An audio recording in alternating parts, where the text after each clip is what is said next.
Nadie se dio cuenta de la entrada de Luisa.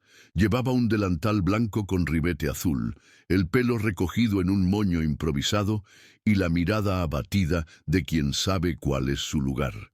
La reunión ya había empezado, con carpetas sobre la mesa, vasos de agua, diapositivas proyectadas y una tensión en el ambiente que no acababa de comprender.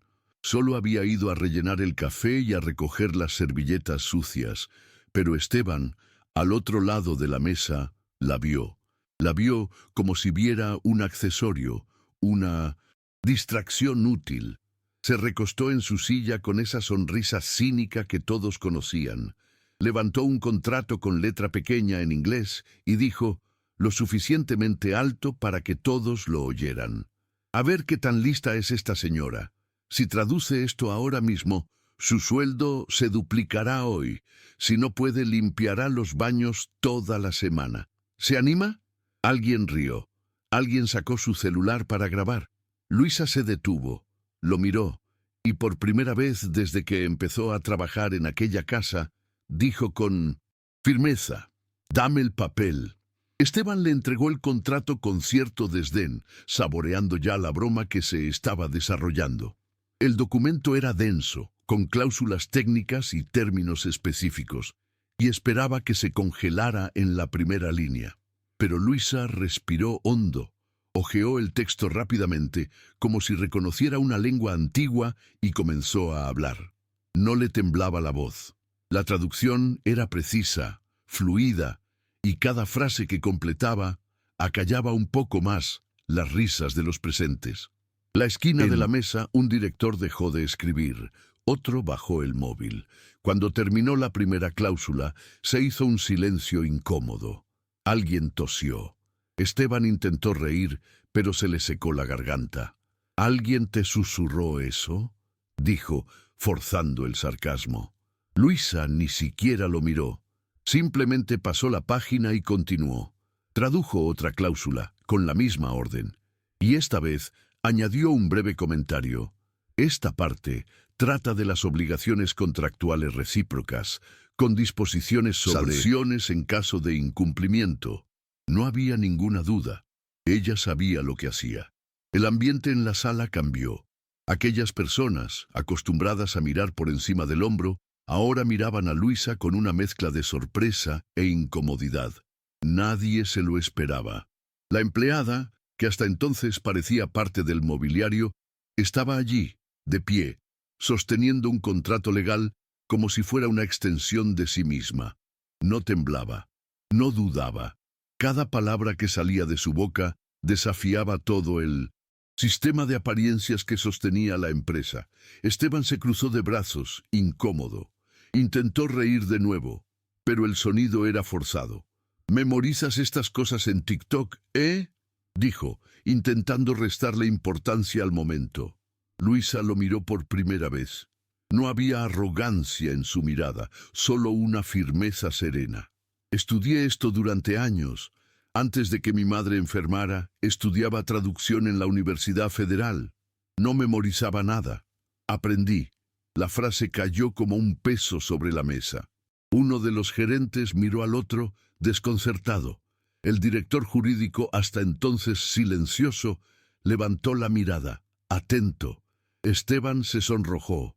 Se levantó, dando vueltas alrededor de la mesa como si intentara recuperar el control de la situación. Odiaba sentirse pequeño. Era de los que confundían autoridad con humillación y, por eso mismo, no pudo contener lo que vino después. «Ah, ¿así que aprendiste así? ¿Acostándote con una extranjera para practicar inglés?» La frase cortó el aire como una cuchilla. Esta vez no hubo risas, ni miradas cómplices, solo un silencio denso, pesado, casi físico. Luisa se quedó quieta un segundo, como si el golpe la hubiera golpeado en el estómago. Luego respiró hondo. Se le llenaron los ojos de lágrimas, pero no lloró. Y cuando volvió a hablar, su voz era más grave. «Por eso les temes a los que saben. Porque lo que te duele no es vernos equivocarnos, es vernos acertar, incluso con todo en contra». Un empleado al fondo de la sala dejó de grabar y dejó, caer su teléfono sobre la mesa. Nadie se atrevió a reír. La reunión, que hasta entonces había seguido su protocolo habitual, presentaciones frías, bromas internas, objetivos inalcanzables, parecía haberse salido del guión. Algunos asistentes se removieron en sus asientos como si no supieran dónde poner las manos. Otros se miraron entre sí, confundidos, como preguntándose en silencio si seguían en la misma sala. La directora legal cerró la carpeta que tenía delante y se cruzó de brazos, observándolo todo con la mirada fija. El inversor extranjero, que participaba por cortesía y había dicho poco hasta entonces, se inclinó ligeramente hacia adelante, interesado. Esteban, en cambio, parecía cada vez más pequeño dentro de su traje.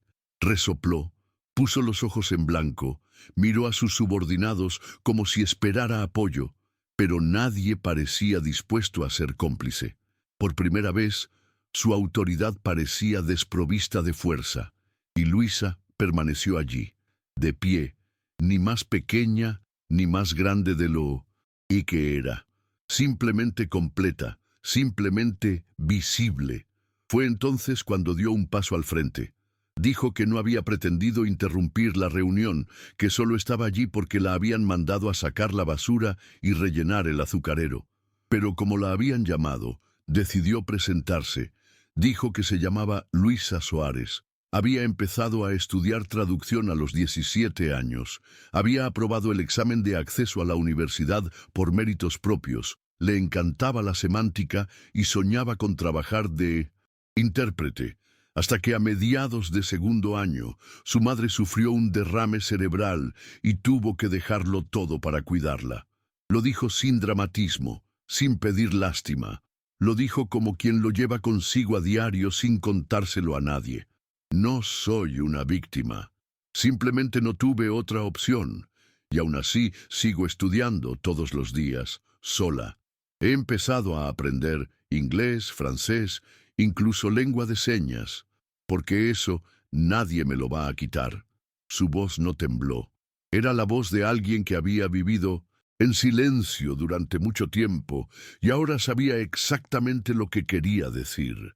La sala, antes tan llena de jerarquías invisibles, ahora parecía arrasada por una cruda verdad que nadie allí tenía el valor de afrontar.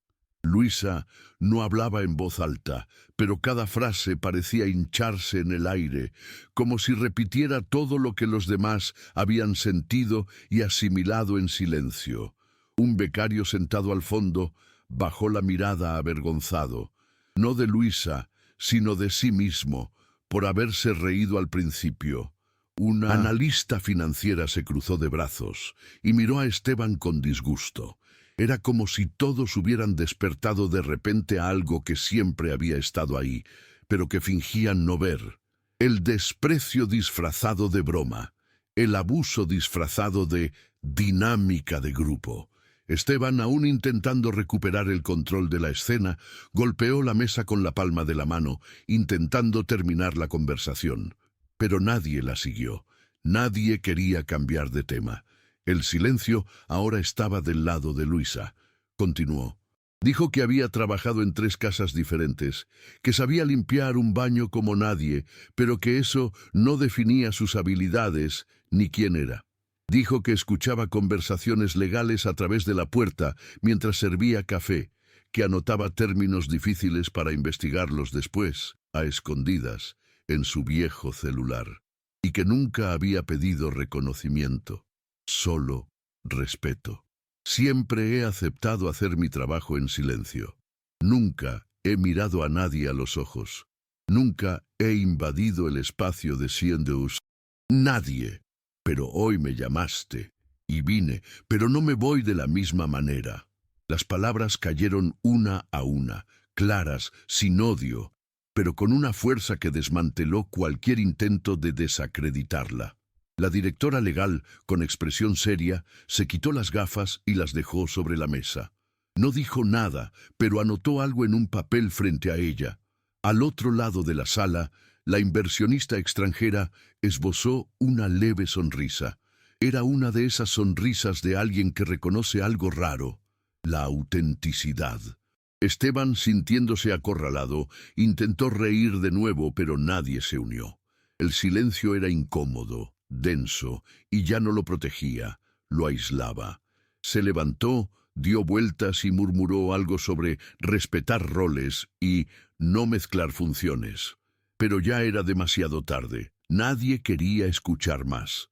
La figura del jefe al que todos temían quedaba ridículamente expuesta. Un hombre perdido, incapaz de lidiar con alguien que nunca imaginó que podría hacerle frente. Fue entonces cuando la directora legal levantó la mano con calma y dijo: «Este caso debe ir al comité de ética, hoy». El comentario no fue pronunciado con enojo, sino con la firmeza de alguien con autoridad legítima. Esteban intentó contraatacar, murmurando que solo era una broma malinterpretada, pero nadie lo apoyó. Y la frase final de la directora selló el ambiente en la sala. Una broma es cuando todos se ríen. Cuando solo uno se divierte, es abuso. En ese momento, la inversionista extranjera se levantó. Era una mujer de estatura media, de expresión tranquila, y hasta ese momento no había dicho ni una palabra. Pero entonces se acercó a Luisa y le extendió la mano. «¿Tú también hablas francés?», preguntó. Luisa respondió con un tímido asentimiento, todavía sorprendida. «Estoy aprendiendo. Todavía no lo hablo con fluidez». La mujer sonrió. «Quiero hablar contigo. Tenemos una vacante para un intérprete trilingüe en nuestro equipo de São Paulo. Es temporal, pero tendría supervisión y un salario justo. Y lo más importante, reconocimiento». La sala volvió a quedar en silencio, pero no por vergüenza. Era un silencio diferente, el que surge cuando algo genuino sucede.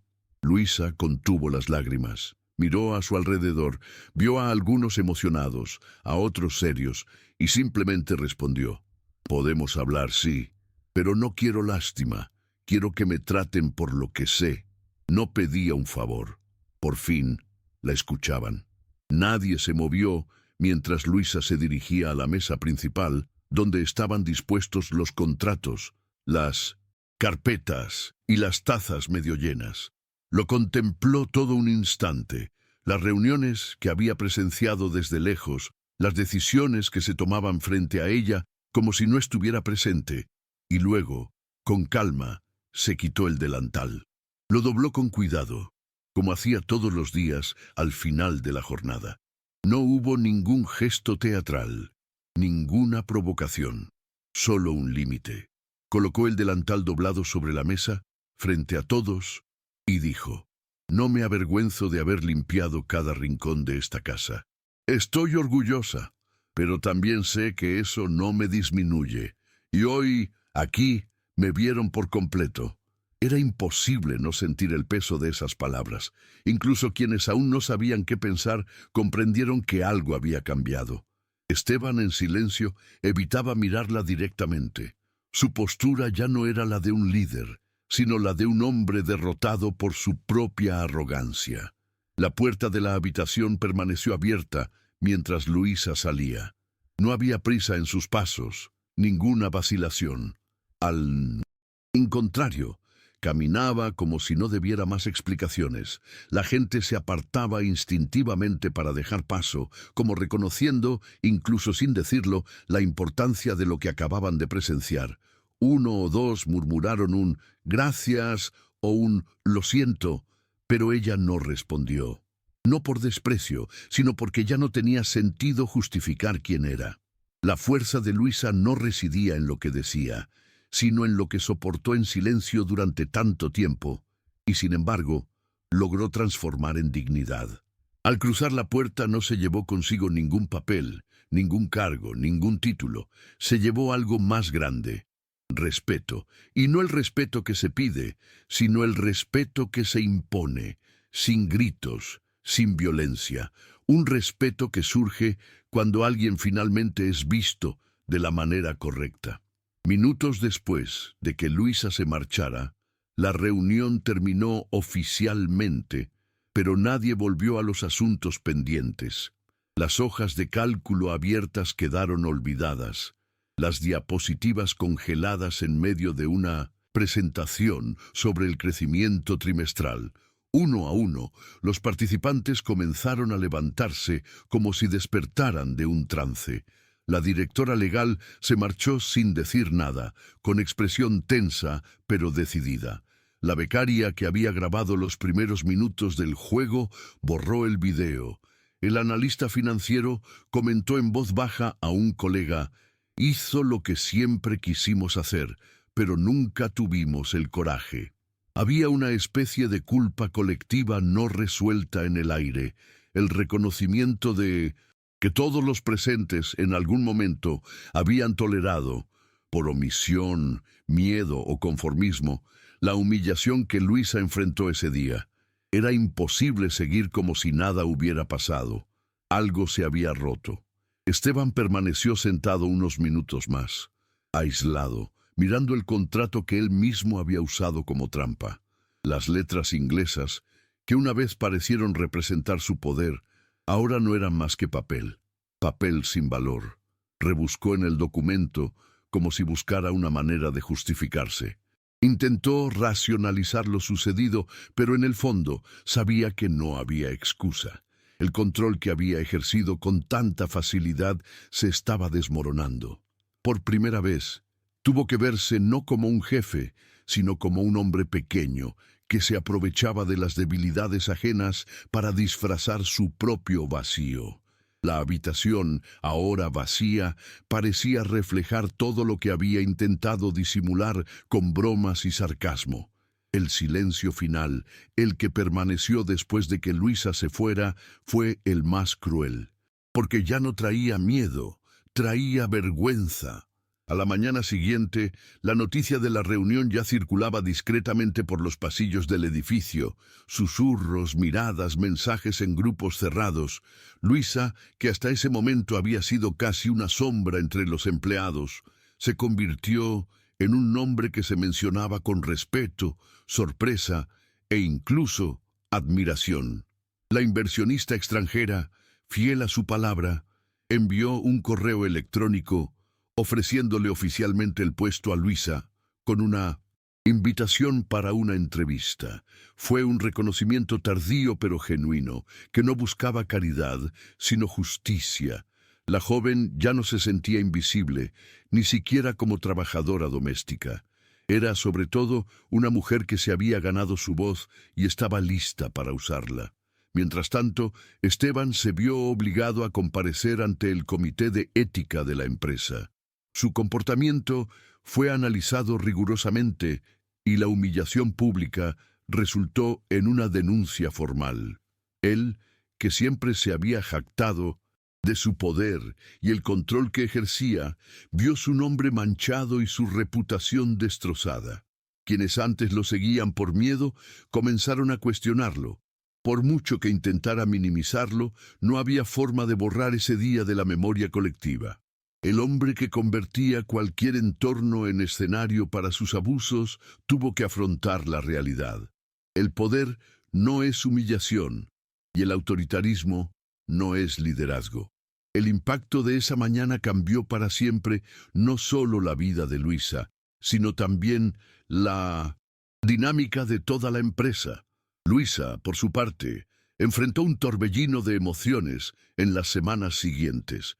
Sintió el peso de la exposición, la curiosidad y la admiración de quienes la rodeaban, pero también el miedo a lo desconocido. Sabía que este momento de victoria no borraba años de lucha silenciosa, sacrificios y noches de insomnio dedicadas al cuidado de su madre y al estudio en solitario. Empezó a recibir mensajes de apoyo, incluso de compañeros que nunca antes habían intercambiado una palabra con ella. Sin embargo, también se enfrentó al reto de mantenerse firme en un entorno que no siempre estaba preparado para reconocer cambios tan repentinos.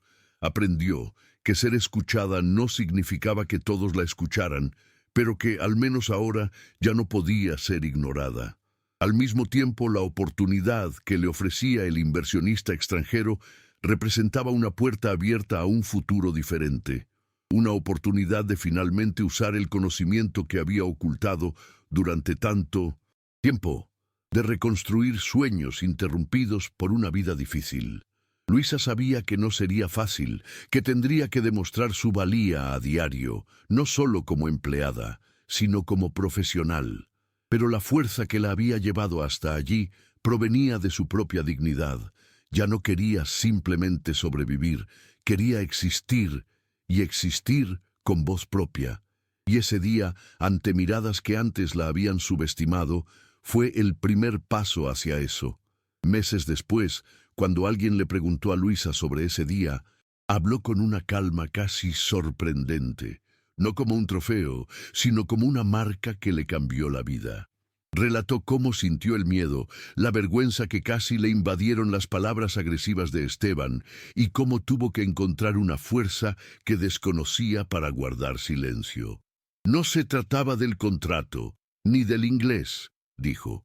Se trataba de ser vista, de ser respetada por quien soy, no por lo que esperaban de mí. Ese enfrentamiento para ella fue un punto de inflexión, algo que le hizo comprender que por difícil que fuera, el silencio no era la única opción, que había un lugar donde su voz podía existir sin miedo. Siguió trabajando, estudiando, creciendo. De vez en cuando aún sentía el peso de las miradas que no cambiaban tan rápido, las conversaciones que la olvidaban cuando no estaba. Pero ese día, en medio de aquella reunión, se demostró a sí misma y a todos que el valor de una persona no se determina por su título, uniforme o posición social. Y que, tras las apariencias, siempre hay una historia que vale la pena contar y respetar. Lo que ocurrió allí no borró todo lo anterior, pero sí cambió todo lo que vendría después.